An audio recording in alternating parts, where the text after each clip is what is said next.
un podcast de Cooperativa. Este es el podcast de Lo que queda del día, una presentación de cooperativapodcast.cl, otra forma de escuchar. Hola, muchísimas gracias por estar una vez más ahí en el podcast de Lo que queda del día. Tenemos dos conversaciones. Una tiene que ver con los pingüinos y cómo se monitorean a través de inteligencia artificial. Es una adaptación que viene de aplicaciones diseñadas o modelos de entrenamiento para seguridad y se aplica a los pingüinos en el territorio antártico. Vamos a estar hablando con la directora de ese programa. Y además vamos a hablar de lectura con Susana Claro, académica de la Universidad Católica desde la Escuela de Gobierno, respecto a Mistral, un nuevo milenio, para estudiar cómo se aprende a leer, el valor de la lectura, la importancia de la lectura. Así que eso en este episodio de Lo que queda del día, que estamos grabando como siempre con Ulises Aldea en el control técnico. A esta hora vamos a hablar de pingüinos en la Antártica. Es una especie carismática, nos llaman siempre la atención. Para su monitoreo, un proyecto dentro del Instituto Antártico Chileno está realizando el trabajo a través de inteligencia artificial. Es un proyecto que comienza el 2022, cuando se instalan las primeras cámaras, y desde el 2025 se empieza a hacer un análisis a través de la IA.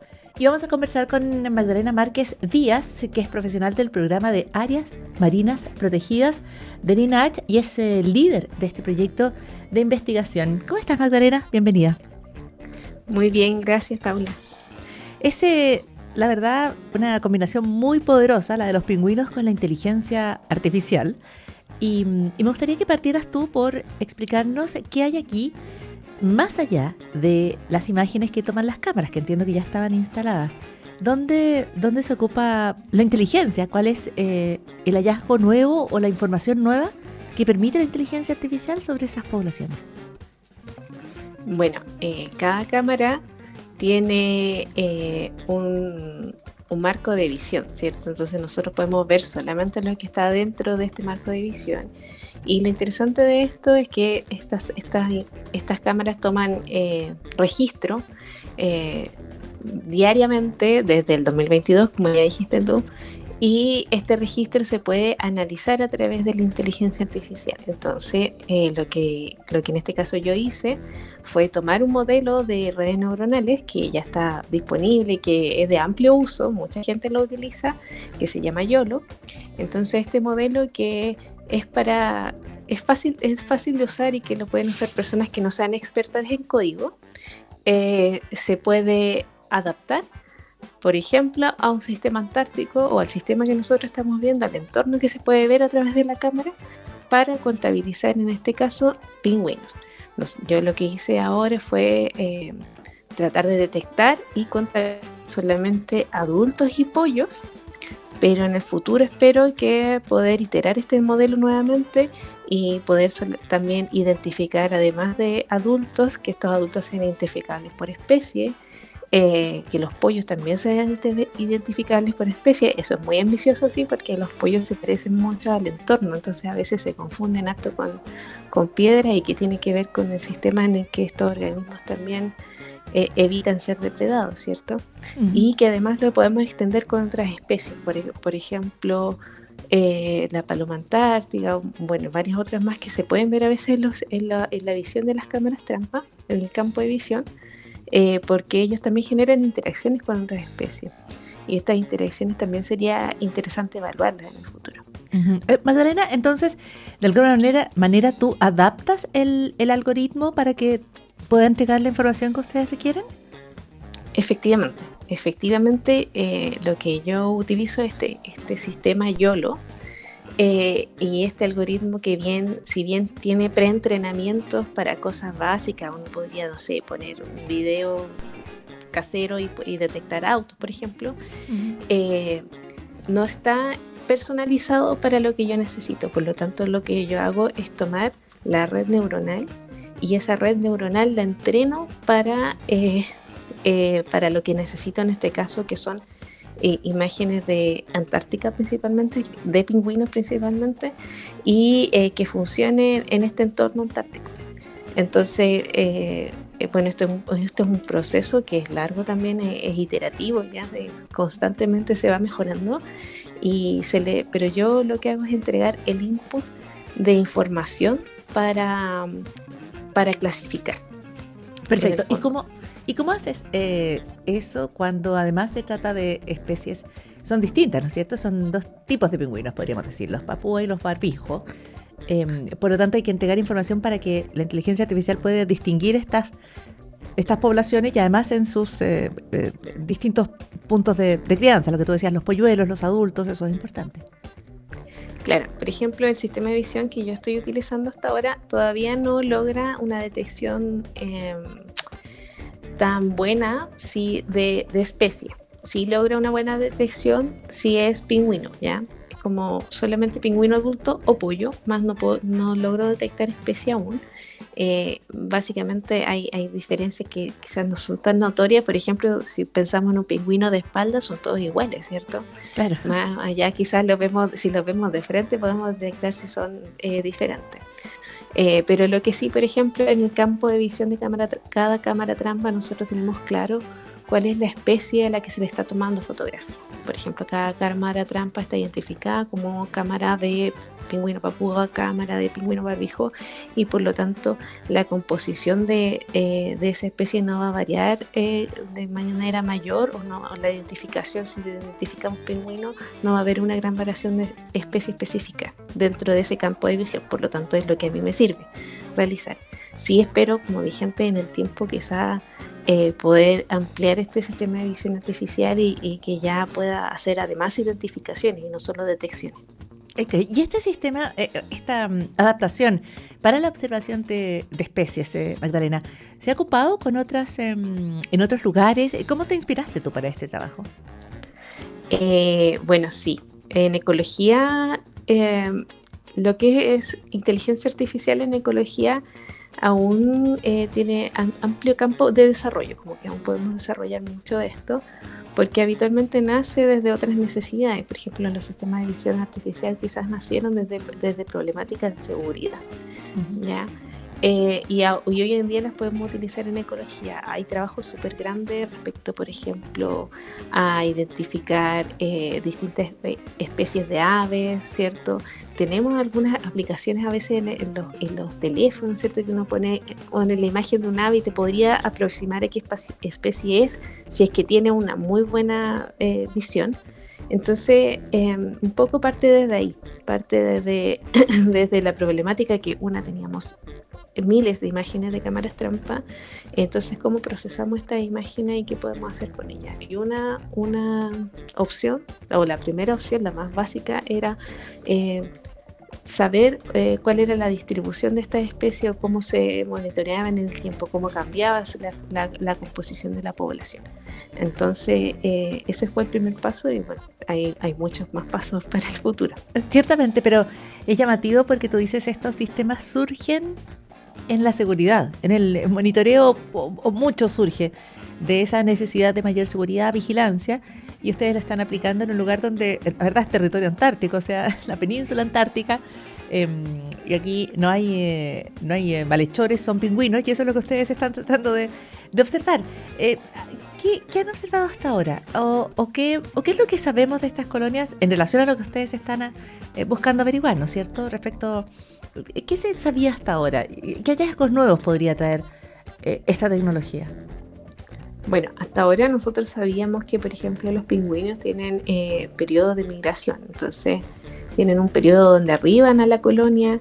En ese periodo, luego de ese periodo de arribo ellos se reproducen, ¿cierto? Uh-huh. Entonces podemos ver en estas cámaras trampa como desde el momento que llegan a la colonia, después cuando ya tienen huevos, luego tienen sus 2 polluelos, a veces tienen uno por nido. Entonces vamos viendo cómo crecen estos pollos, después cómo por ejemplo, migran los adultos para que posteriormente migren varios de los pollos. Vemos este periodo de invierno donde no se ve movimiento en ninguna cámara trampa, entonces siempre vemos solamente nieve y nada más. Y hasta que llega la siguiente temporada estival y vemos que vuelven a arribar estos pingüinos. En el caso, por ejemplo, de pingüino barbijo, este tiene un periodo súper marcado de arribo y luego en el que se va, ¿cierto? Y mientras que Pingüino Papúa tiene diferencias, por ejemplo, en Isla Copaitic, que es un lugar donde tenemos cámaras trampa, y Punta Armonía. Punta Armonía pareciera que Pingüino Papúa se queda todo el año, mientras que en Isla Copaitic parece, por lo menos desde la visión desde el campo de visión de la cámara trampa, se puede observar que se va en invierno. Entonces puede ser porque es un lugar más frío o bueno, por muchas otras condiciones, pero al menos respecto a la bibliografía que hay, estas imágenes están confirmando lo que ya sabíamos y también nos están mostrando que tenemos diferencias en los distintos lugares de puesta de cámaras trampa. Cuando tú trabajas y decías, teníamos miles de imágenes de cámaras y la inteligencia artificial además va a permitir leerlas mejor, tener nuevos hallazgos, pero cuando uno mira miles de imágenes de pingüinos, como ha sido tu caso, ¿qué conexiones genera con ellos? Lo pregunto pensando en que es una especie muy carismática, ¿no es cierto? Que entendemos en todas sus variantes, ya sea en la solemnidad del pingüino emperador o en las distintas características que tienen los papúas o los barbijos. Son muy carismáticos los pingüinos. ¿Cómo te conectas tú con ellos o qué has aprendido de ellos o qué te llama la atención de ellos? Bueno, claro, yo creo que a todos nos llama bastante la atención los pingüinos. Son, como dices tú, una especie muy carismática. Esta situación de que pareciera que están erguidos y caminan sobre sus patas traseras, también nos causa mucha identificación. Sin ir más allá, por ejemplo, cuando uno usa el modelo YOLO preentrenado, el que nos envía el sistema, que no hay que hacerle ninguna modificación, muchas veces identifica a los pingüinos como humanos. ¿Ya? Entonces yo creo que nos causa mucha identificación de nosotros. Por otra parte, cuando nosotros estamos mirando las imágenes de cámaras trampa, porque yo he tenido que revisarlas 1000 veces, igual podemos ver que, por ejemplo, los adultos cuidan mucho sus pollos, o por ejemplo a veces hay interacciones con otras especies, y estas especies que a veces pueden ser depredadoras o no, también están buscando ahí cómo se meten en el nido, si pueden sacar un huevo o no. Entonces, y ahí también se ve a veces que, no sé, algunos pingüinos como que, entre comillas, estuvieran peleando. Entonces hay harto de interesante en esas imágenes, son bien bonitas la verdad. Y algo, me imagino, porque además en la descripción que tú haces uno puede como, de alguna manera, imaginar parte de estos comportamientos. ¿Hay algo que no esperabas ver y que has encontrado en estas imágenes? Algo que te pareciera, o algo que quienes nos están escuchando no sepan o no hayan imaginado del comportamiento de estos pingüinos. Bueno, por ejemplo, algo que quizá yo soy muy sensible, pero por ejemplo, cuando uno empieza a ver estos periodos reproductivos en las cámaras trampa, a veces uno dice, ya aquí tenemos 5 nidos, ¿cierto? Y en estos 5 nidos el macho y la hembra se van turnando cada cierto tiempo en cuidar ese huevo, y cada pareja pone 2 huevos habitualmente. Entonces se espera que eclosionen ambos huevos y que de ahí salgan 2 pollos y luego 2 pingüinos adultos, ¿cierto? Uh-huh. Pero muchas veces eclosionan 2 huevos y crece solo un pollo porque el otro muere, o muchas veces eclosiona solo un huevo, o también pasa que hay pingüinos que se quedan cuidando huevos que nunca eclosionan. Entonces, claro, son cosas que yo no me esperaba ver, o como que quizás no me esperaba que me tocara una sensibilidad, porque efectivamente uno va mirando miles de imágenes todo el tiempo, entonces te vas dando cuenta como esta película del pingüino que no eclosionó o que sí eclosionó, o cuando ves, no sé, pollos que se ven como grandes o fuertes, o una diferencia, o uno se empieza a preocupar porque, no sé, en el nido de la derecha ya eclosionaron los huevos, pero en el nido de la izquierda todavía no. Entonces como que un poco esta película de ya vamos pasando rápido las imágenes para saber qué es lo que ocurrió, ¿cierto? Entonces ese tipo de cosas. Claro, es como, es trabajo, es registro documental y tú lo estás viendo en tiempo real y de alguna manera vas siguiendo como la historia. Entonces, en algunos casos, como nos describes, ¿cuál es tu preocupación en relación a estas poblaciones? Ustedes están buscando datos, están buscando aprender más, están desarrollando tecnología o adaptando tecnología para aprender más. Pero subyacen preocupaciones respecto a estas poblaciones. ¿Cuáles son las tuyas? ¿Cuáles son las que compartirías? Bueno, en la bibliografía está ampliamente explicado que en el caso, por ejemplo, del pingüino barbijo, que hay una disminución de sus poblaciones. Efectivamente, un organismo que quizás es menos flexible a la hora de alimentarse. Entonces, es una de las grandes preocupaciones que tenemos. Por lo mismo, muchas de las cámaras trampa están enfocadas en pingüino barbijo. Mientras que por otro lado, pingüino papúa pareciera estar extendiendo su población. Obviamente que el cambio climático, las diferencias que puedan estar ocurriendo en el ambiente, son cosas que van a influir mucho más en una población. En este caso pensamos que puede ser pingüino barbijo más que las de pingüino papúa. Sin embargo, siempre hay que estar mirando ambas poblaciones, porque si bien nosotros pensamos que el pingüino papúa es mucho más flexible, también puede ser un indicador ambiental bastante interesante, ¿ya? Por la misma flexibilidad que tiene. Si esa población se está extendiendo, también tiene un sentido, tiene una respuesta. ¿Y eso es parte de lo que has aprendido probablemente en relación a tu trabajo? Sí. Disculpa, lo que he aprendido por este trabajo ha sido interesante en cuanto a lo que son las dinámicas poblacionales, porque como te digo, si estoy mirando cámaras trampas todo el tiempo, la dinámica poblacional de esas cámaras trampas muestra mucho del comportamiento de las especies, de las interacciones dentro de la misma especie y entre especies. Entonces ha sido un gran aprendizaje en este periodo, al menos para mí. Imagino que es trabajoso y requiere mucho tiempo observar miles de imágenes de pingüinos, pero hay quienes escucharán y dirán, bueno, debe haber una parte en ese trabajo que es también relajante, ¿no? Que es también, o sea, y que es por definición muy hermosa, imagino, Magdalena.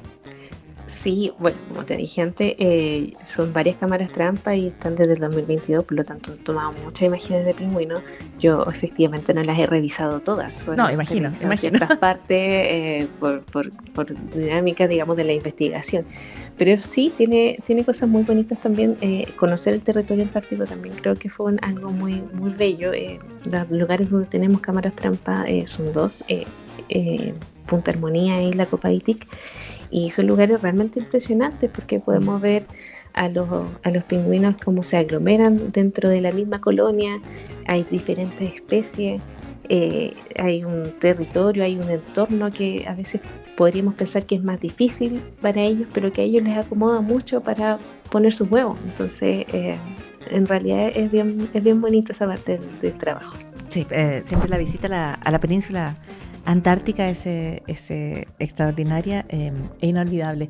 Magdalena, muchísimas gracias por habernos ayudado a comprender mejor parte del trabajo que se está haciendo, indagar un poco más en este monitoreo de poblaciones de pingüinos a través de inteligencia artificial, un proyecto que tú lideras y que naturalmente tiene muchísimo valor conocer. Así que muchas gracias.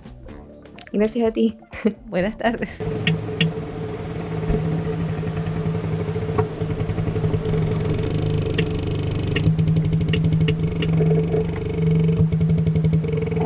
¿Y sabías que esta semana termina con un gran hallazgo en materia de los sistemas de comunicación de los cachalotes? Es un estudio que lideró el lingüista Gasper Begus de la Universidad de California en Berkeley y el equipo del proyecto Iniciativa de Traducción de Cetáceos, que investiga la comunicación de cachalotes con apoyo de inteligencia artificial. Y todo esto lo realizaron con grabaciones que obtuvieron frente a la isla de Dominica. Analizaron miles de codas, que son los patrones de clics de los cachalotes. Tomaron miles de registros de entre los años 2014 y 2018, buscando patrones, buscando estructuras, buscando un sistema de comunicación. Y el hallazgo es que el sistema de los cachalotes es mucho más organizado de lo que se pensaba y en algunos aspectos es similar al humano.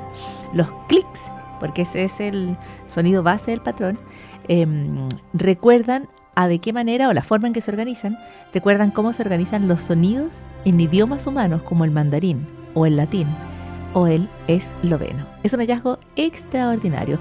Los clics, que se llaman codas, tienen reglas claras. Hay los que son más largos, hay los que son más cortos. Tienen distintos ritmos. Algunos van a un pulso constante, otros se aceleran, o se desaceleran. Y eso se compara a cómo en nuestro sistema de comunicación pequeños cambios, por ejemplo en el mandarín el cambio de tono, pueden modificar completamente el sentido de una palabra. Lo que está claro es que estos sonidos que emiten los cachalotes no son sonidos al azar, son un sistema que tiene una estructura interna. Los cachalotes los intercambian cuando están cerca, como están cara a cara, como un momento de coordinación, como una especie de pausa, y lo hacen cuando están en la superficie, justo antes de volver a sumergirse. No sabemos qué significan, pero ya hay identificados más de 150 patrones distintos y creen que en los próximos años podrían entender algunas expresiones. En lo concreto, hay un orden en los sonidos, en los clics que emiten los cachalotes. Y hay incluso una puerta que se abrió para entender cómo se organizan y cómo se comunican. Y eso también es parte de lo que queda del día.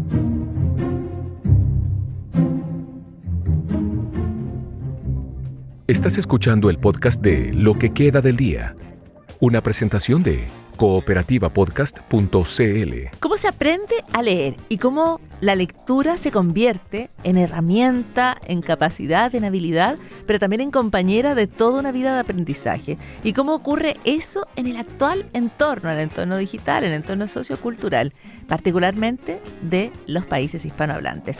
Todo eso y más es parte de las investigaciones del trabajo que va a realizar el Instituto Mistral, que se lanza recién y que es dirigido por Susana Claro. Susana Claro es académica de la Escuela de Gobierno de la Universidad Católica, es una apasionada del aprendizaje de las habilidades lectoras para las comunidades escolares y estudiantiles y está con nosotros para la conversación aquí en Lo que queda del día. ¿Cómo estás, Susana? Bienvenida. Hola Paula, muchas gracias por invitarme a conversar de este tema. Muchísimas gracias por estar con nosotros y partir preguntándote por el diagnóstico desde el que surge este Instituto Milenio, de cómo son hoy las habilidades lectoras o cuánto sabemos de cómo se aprende a leer en Chile. Cuando uno observa los resultados de las pruebas que conocemos, las capacidades lectoras siempre nos preocupan. Nos preocupan las diferencias entre los estudiantes, entre las niñas y los niños. Nos preocupa también lo que va pasando a lo largo de la trayectoria de vida. ¿Desde qué diagnóstico parte el instituto? Mira, el instituto es interesante porque cuando tú conversas con otros académicos en la región, ellos no creen que en Chile tenemos este desafío. Pero nosotros estábamos muy preocupados, llevamos tiempo preocupados, y trabajando por esto a través de la Red por Chile que lee y otras iniciativas, y nos conocimos un grupo de académicos de distintas universidades, somos 5 universidades, preocupados porque más de la mitad de estudiantes en Chile no aprende a leer a la edad que necesita aprender a leer. Y de ahí esto se va acumulando y la proporción de estudiantes que está en el nivel adecuado se va achicando a lo largo de la trayectoria escolar. Eso ya nos preocupa muchísimo, a pesar de que somos los que estamos más adelantados de la región, los que tenemos mayor comprensión de lectura, mayor tasa de literacidad, y aún así estamos muy lejos todavía de estar al nivel de un país desarrollado. Y eso es algo que se va, en general, ganando o perdiendo esa capacidad lectora. Estoy pensando, por un lado, de los desafíos de una población que fue avanzando hacia la alfabetización en las últimas décadas, ¿no es cierto?, en la escolaridad. Uh-huh. Pero por otro lado, en pulsiones que pueden ir en contra de aquello, ¿no es cierto? Una cultura que privilegia cada vez menos el tiempo que requiere la lectura, ¿no es cierto? O va hacia una cultura más audiovisual. Así que quería preguntarte cómo se equilibran esas pulsiones. Lo que tú dices es verdad, somos un país con muy poco analfabetismo en este minuto y eso se fue reduciendo corte a corte. O sea, cada generación hay más personas que saben leer. Por ejemplo, en la edad de 65 años para arriba hay 6% de personas que te dicen que no saben leer ni escribir. Eso es saber cero. Y en cambio en los jóvenes de hoy eso se reduce a aproximadamente 0,5%, que es similar a cómo está en otros países de la OCDE. Entonces hemos visto una mejora radical, muy rápida en nuestra población de la gente que sabe, que puede por lo menos decodificar palabras. El desafío nuestro es que no están aprendiéndolo a tiempo. Todavía hay muchos chicos y chicas que pasan a tercero básico sin leer. Me tocó ir a un colegio, fuimos a visitarlo hace unos días y en tercero básico más de la mitad no estaba leyendo fluidamente, lo cual es muy difícil para un profesor poder sacarle el jugo a todo lo que tiene que hacer en tercero básico, porque tiene que estar con algunos trabajando a nivel de primero, a otro a nivel de segundo, etc. Entonces, tú preguntas, bueno, y además ahora tenemos el desafío de la tecnología, ¿cierto? Y esto es bastante desafiante, porque no solo los chicos más grandes están dejando de leer. De hecho, vemos una decaída en la motivación escolar, motivación por leer y por sentirse lectores a medida que progresan a lo largo de su trayectoria escolar. Y esto afecta también su desempeño en lectura y escritura. Pero además están llegando chicos, lo que se ha visto en Estados Unidos sobre todo, es que llegan con menos desarrollo del lenguaje a edades tempranas, porque han estado más tiempo quizás viendo las redes sociales, lo que se hipotetiza. Entonces todavía hay mucho que estudiar cómo esto está afectando y cómo se puede aprovechar también, porque podría ser al revés. Podría ser que la llegada de la tecnología nos permita generar mayor lectura a mayor escala, porque tienes acceso a mucho más libros que antes y puedes usar herramientas también para enseñar en las salas de clases, pero al mismo tiempo tiene este desafío que deja a chicos leyendo menos tiempo, desarrollando el lenguaje menos, oyendo menos a sus padres, porque los padres también están metidos en el celular y eso afecta tu desarrollo del lenguaje, etcétera. O sea, creemos que ahí hay un área de estudio grande que esperamos hacer también.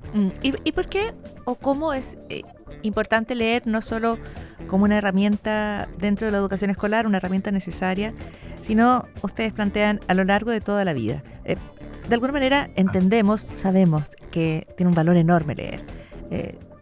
Hay toda una cultura orientada a la lectura. Pero también hay otras habilidades que se enfatizan mucho, ¿no es cierto? Y la lectura las cruza todas ellas, pero de alguna manera las entendemos como separadas.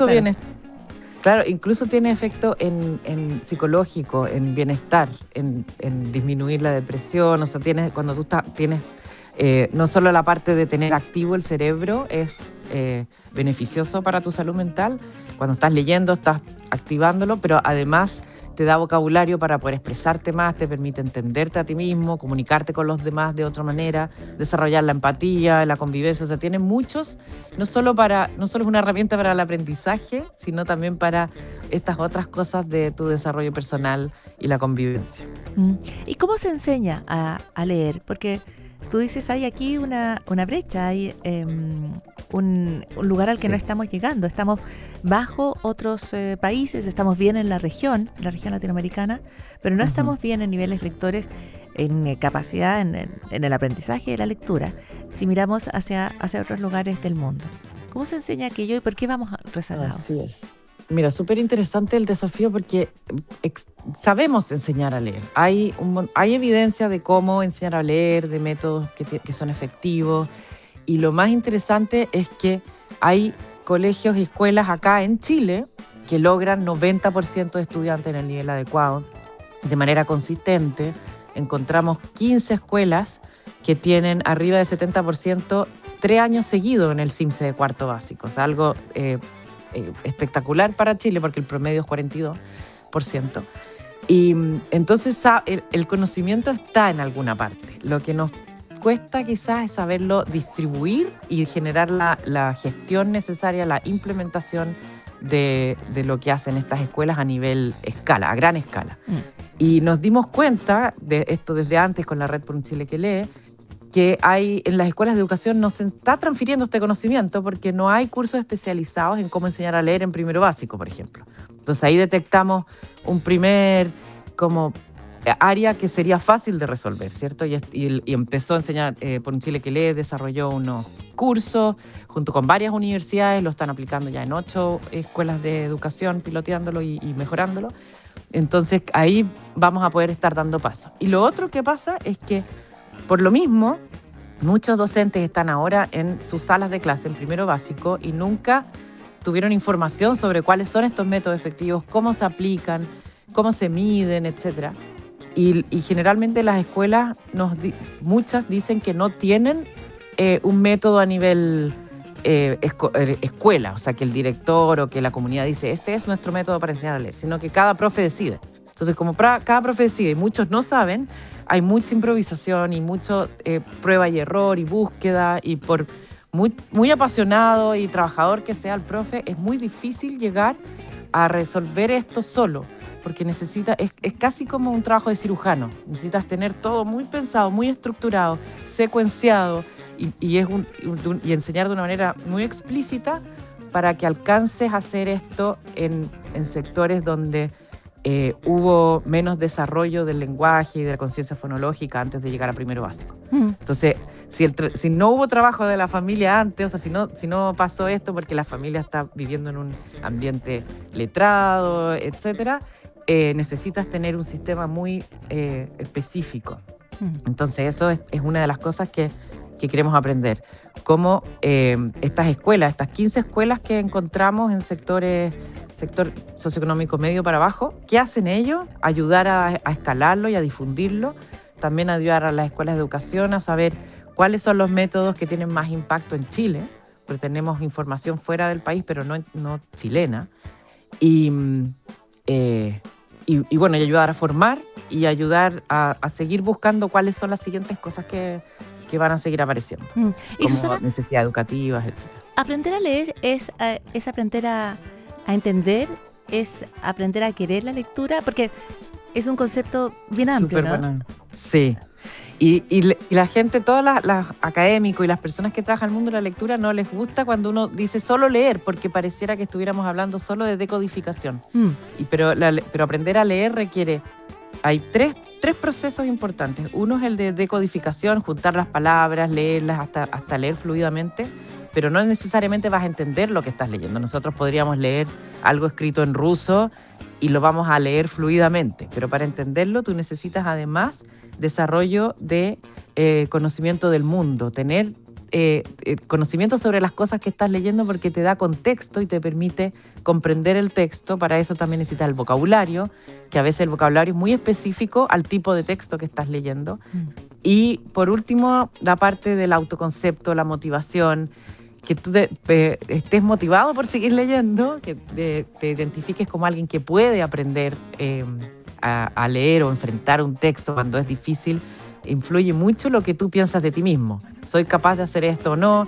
¿O es difícil ahora, pero puedo aprenderlo si sigo leyendo? ¿O si me hago más familiar con este tema? Y por ejemplo, siempre, no sé si te ha pasado, pero cuando tú te metes a estudiar, a aprender sobre un tema nuevo, no entiendes nada de lo que lees. Tienes que leer varias veces distintas cosas parecidas y ahí empiezas a entender lo que quería decir esta frase, lo que quería decir un concepto. Entonces tiene también ese elemento de confiar en ti mismo, que lo vas a lograr, para perseverar, y el conocimiento del mundo. Sí, probablemente una cuestión importantísima es decir yo voy a poder entender esto. Si sigo leyendo lo voy a entender. Estoy pensando en las características del país, de Chile, en términos de nuestros grandes escritores y escritoras, ¿no es cierto? Somos de alguna manera parte de la identidad de Chile, tiene que ver con las letras, con sus novelistas, con poetas, ¿no? Nuestros primeros noveles. Nuestros primeros noveles, pero también nuestros best-seller, como Isabel Allende, probablemente una de las escritoras más exitosas en el planeta, es chilena. Y que está muy activa actualmente en distintas entrevistas. Y yo estoy pensando cómo eso, cómo influye, o si en algún momento se corta esa tradición, ese vínculo con nosotros. Somos los que escribimos. Y quizás no, porque tenemos todavía mucho autor. Estoy pensando en Alejandro Zambra, en nuevas generaciones de grandes y muy buenos y muy reconocidas personas que escriben. ¿Cómo eso se combina en la capacidad de leer? Sería interesante saber si nos creemos con identidad de lectores y escritores. Yo creo que no sé, quizás reconocemos que estas personas existen y las valoramos y nos sentimos orgullosos de ello, pero no sé si todos se sienten parte de de eso, como algo colectivo. Pero sería interesante saberlo. Ahí hay una pregunta para Academia. Probablemente. Sí. Y Susana, finalmente, ¿por qué para ti es importante trabajar en esta área? ¿O cómo te conectas tú con la lectura? ¿Cómo, Claro, ¿y por qué este porque es un tema tan importante no es para mi ti? tema. No es tu tema. Yo partí, mi investigación en educación iba más por la motivación, la resiliencia en el aprendizaje, la mentalidad de crecimiento, etcétera, y me fui metiendo en este tema porque, aparte de que para mí fue muy importante en mi vida, la lectura, en verdad, mi primera profesión, yo lo que quise ser fue escritora, eso fue como cuando grande yo iba a ser escritora. Y escribí un libro en quinto básico que se leía en clase y mis compañeros hacían pruebas, a mi hermana le tocó dar prueba del libro que yo escribí. Wow. Entonces para mí, yo siempre me identifiqué más con ese mundo y después me fui por las matemáticas y cambié y como tú dices, lo mismo que estamos tratando de cambiar, dejé de leer un poco y olvidé un poco esa identidad, pero siempre fue parte de algo que me acompañó como algo muy importante en mi infancia. Entonces, aparte de que creo que ojalá muchos puedan tener esa oportunidad de aprovechar los libros, de disfrutarlo, de que les cambie la vida y los acompañe, a mí me acompañó mucho. Y además de lo importante que creo que es para el aprendizaje, hay otro tema, que es que como sistema educativo, el sistema educativo está demandado por muchas cosas. Tiene que generar convivencia escolar, lograr reducir la violencia, ¿cierto? Y además prepararte para un futuro súper incierto de qué habilidades necesitas tener, tienes que saber aprender. Y una de las cosas más principales, más basales que tiene a cargo el sistema de educación es aprender a leer. Y sabemos mucho sobre aprender a leer. Entonces, que no lo logremos nos da una pista de que lograr cualquier otra cosa va a ser bien difícil. Entonces, partamos sabiendo hacer esto y una vez que sepamos lograr que un sistema logre una meta específica, como aprender a leer, creo que vamos a tener un sistema de enfrentar problemas que nos va a permitir ir logrando metas más difíciles. Entonces, además de la lectura, me interesa ese desafío más de implementación a escala, de lograr que un sistema tenga una forma de lograr metas. Eso es lo que creo que es súper interesante. Hablamos de las pantallas, hablamos de la tecnología. ¿Cómo ves lo que se ha llamado el efecto Suecia? Que es que un país muy conectado con la tecnología y con muchísimos recursos para llevar pantallas y tabletas a toda la educación. Que se digitalizó completo en un minuto, no más papel. Exacto. Y cae la comprensión lectora y dicen hay que volver al papel para aprender. ¿Cómo ves ello? Es bien interesante. Yo creo que un poco como lo que pasó con la calculadora en un tiempo, que la gente decía, ¿para qué van a aprender a sumar los niños y niñas si tenemos calculadora? Y después los profes se opusieron en un minuto y todos como, ay, pero qué poco moderno. Y ahora la verdad es que no se usa calculadora. Los primeros años, o sea, a lo más en educación media tú insertas la calculadora en el colegio y todo el resto del tiempo estás aprendiendo matemáticas sin. Entonces yo creo que pasó algo parecido con esto y bueno, y quizás es un tema, es muy interesante porque dijeron súper radical, vamos a sacar todos los computadores de los colegios. Antes habían reemplazado todos los libros de texto, era todo digital.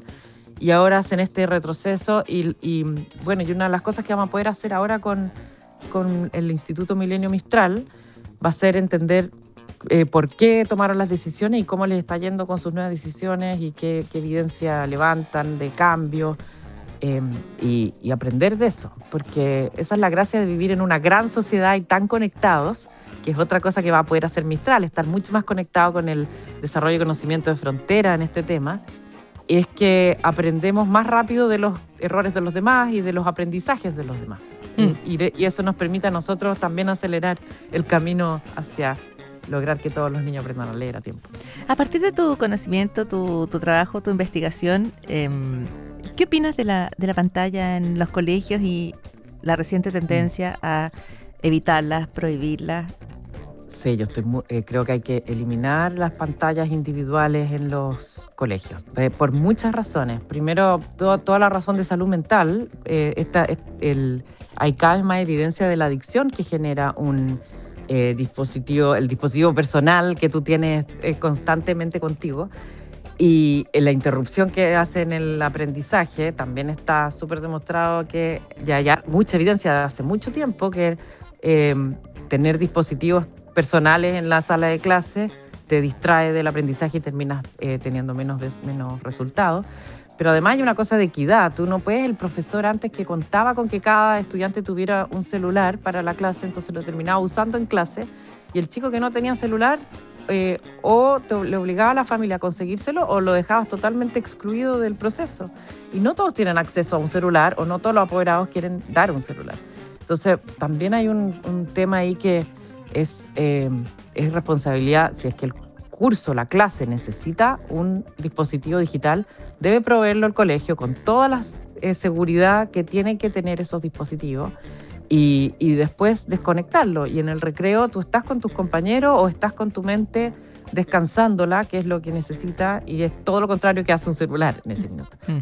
Y bueno, hay un montón de evidencia que ha salido también de lo mal que hace tener acceso a redes sociales antes de los 16 años, cómo te va afectando montones de cosas, el riesgo que te pone al narcotráfico, al grooming, que se llama, la cantidad de personas que están persiguiendo cuentas de niños menores de edad para poder contactarlos y empezar a hacer todo este tipo de cosas que queremos proteger a nuestros chicos, que no me voy a listar, pero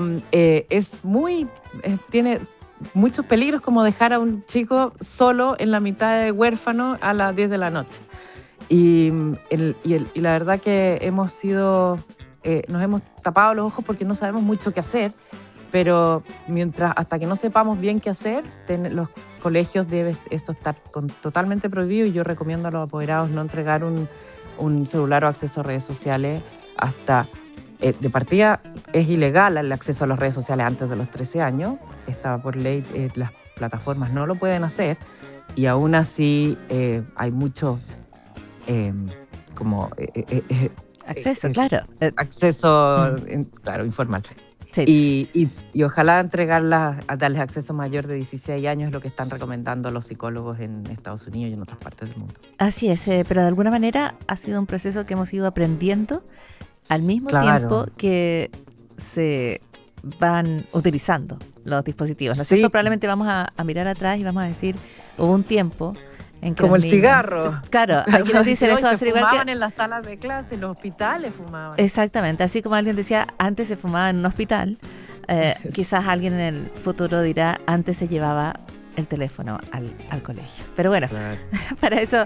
Sí, estamos aprendiendo, y lo bueno también es que las mismas redes sociales están empezando a desarrollar mecanismos para proteger más a la infancia, pero todavía no están listas, entonces, y van a seguir apareciendo otras, así que eso es lo que hay que estar muy atento. Claro, oye, mejor. Una cosa importante que no creo que se me olvide, que quiero agradecer al Ministerio de Ciencias y a NIT, la agencia que apoya la creación de institutos Milenio, y por eso, gracias a eso, puede existir el Instituto Milenio Mistral. Así es, la Agencia Nacional de Investigación y Desarrollo.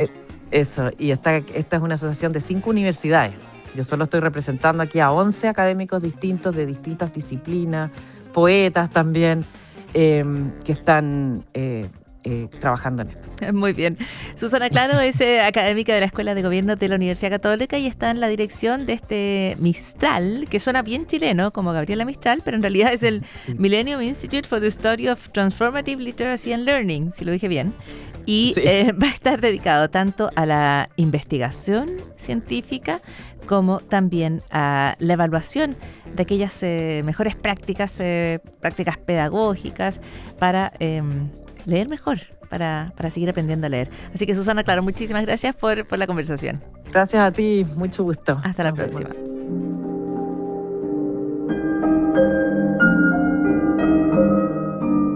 Continuamos en lo que queda del día, mirando el mundo desde el espacio exterior.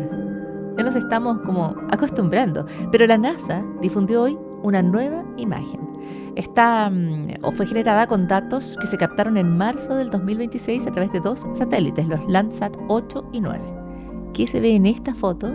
El ojo del Sahara, que es una estructura extraordinaria, tiene unos 40 kilómetros de diámetro y tiene distintos colores y muestra o parece efectivamente un ojo, tiene varios anillos concéntricos. La vieron por primera vez en 1930, unos geógrafos de Francia que vieron esta forma circular y dijeron se parece al botón de una camisa. Además no lo podían ver completo, o sea, lo identificaron pero no lo lograban ver desde el espacio.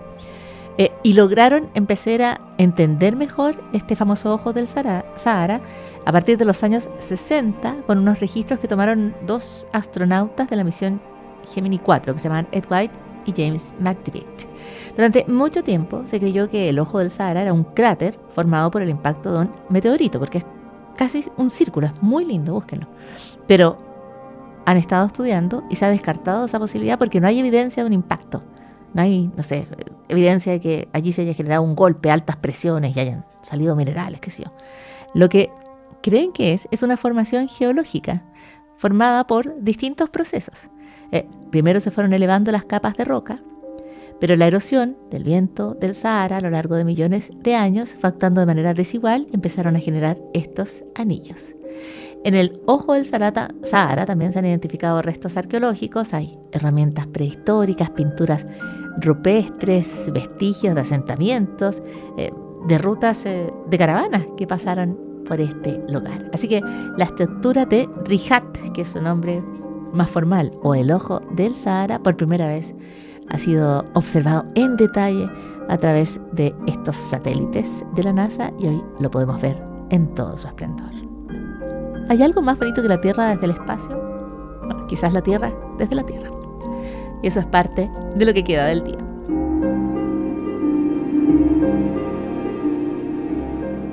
Aquí termina el podcast de Lo que queda del día.